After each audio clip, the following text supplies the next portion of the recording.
Next day. Shoot, I should have put this in the last video.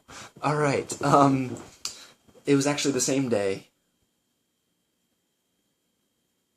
Crap. I screwed it up, but whatever. Anyways, after MEPS, went back to my recruiter's office, and they're like, alright, let's pick your job. Let's see what you qualify for. It's like, yeah, cool, this is the exciting part. Of course, I would leave out the exciting part in the last video.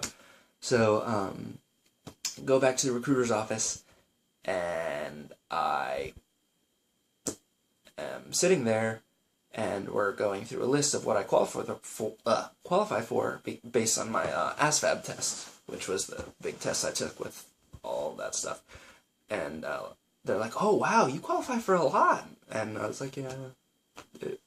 Because I studied for it, I did really well on it. So they were actually surprised at like, a good bit of the stuff I qualified for. They're like, oh yeah, you can do this special forces thing, which they really didn't explain. It isn't you just get into special forces, it's you have a shot at it, and if you screw up in the next 2 years, yeah, you're gonna be an 11 Bravo, which is infantry, which I didn't want to do. Because most of the people that I talk to in the infantry don't like the Army, and most of the people that I talk to who aren't in the infantry say, Army's awesome, I love it. So, I don't want to be one of those guys. I hate this, you know? Anyways, so, they're like, yeah, you can do cryptology, this is cool, blah, blah, blah. You get a $15,000 bonus, actually, if you do this. And, by the way, the Army's not giving out a lot of bonuses anymore, because we're, at strength. Basically just means that we have enough people in the Army. We're actually getting rid of people. Not recruiting as fast as getting rid of. Anyways. So, I was like, I don't really see anything on there that I want to do, like transportation. There's a lot of jobs in the Army that I really didn't explain this, but there's a lot you can do. Like, the Army isn't just, everyone grab a gun, go shoot people. It's not like that. There's a lot of, like, support jobs that, behind the scenes guys, that that you don't really think of. Like, the Army has cooks. The Army has people who transport things. Like, they drive 18-wheelers, you know? You got pilots, you got mechanics, you have people whose sole purpose is to fill these vehicles up with gas. I mean, you have to have a job for everything. So it's not everyone grabs a rifle and goes out and shoots Osama. You know, it's not like that. Anyways, so I wasn't seeing the job I really wanted, which is 15 Romeo Apache mechanic. It's the job I studied for. That I was like, oh yeah, this is the job I'm gonna get. I didn't see it, and I'm like, I really want this. So I told the recruiter, I was like, this is I'm not seeing the job I want. I'm like, I want 15 Romeo. I really want that. And she could tell that that's what I wanted. Oh, this was a different recruiter. This wasn't Sergeant B. This was Sergeant C. Oh yeah, I forgot to say, like, at MEPS, like, they gave us a couple cool little things, like this bag, which is kind of cool, that my mom actually embroidered my name into. Actually, I guess I kind of did. She showed me how to, and I actually did the work, and I don't know, they give you information anyways, and cool little, here, you get some free stuff for joining the Army. Shoot, I haven't even gotten there yet. Anyways, so I really want this 15 Romeo job, and she's like, all right, I'm gonna make a phone call. So she calls someone, I don't know who she called, but they were like, all right, we'll make it happen. So it appeared on the screen, on the computer screen we were working on, 15R Apache mechanic. So she's like, all right, we got this locked in for you. So for 7 days, I had 7 days until I lost that, my place, I guess you could say. The job was reserved for me for 7 days. So within 7 days, it was actually exactly 7 days later, I went back to MEPS. Wasn't nearly as bad this time. I just sat around for a few hours. It wasn't like an 18-hour day. But then went and talked to my Army liaison. This is when I mixed things up in the earlier the other video. Talked to my Army liaison, and he, if I remember right, he basically wrote up my contract. I got obviously the job, 15 Romeo.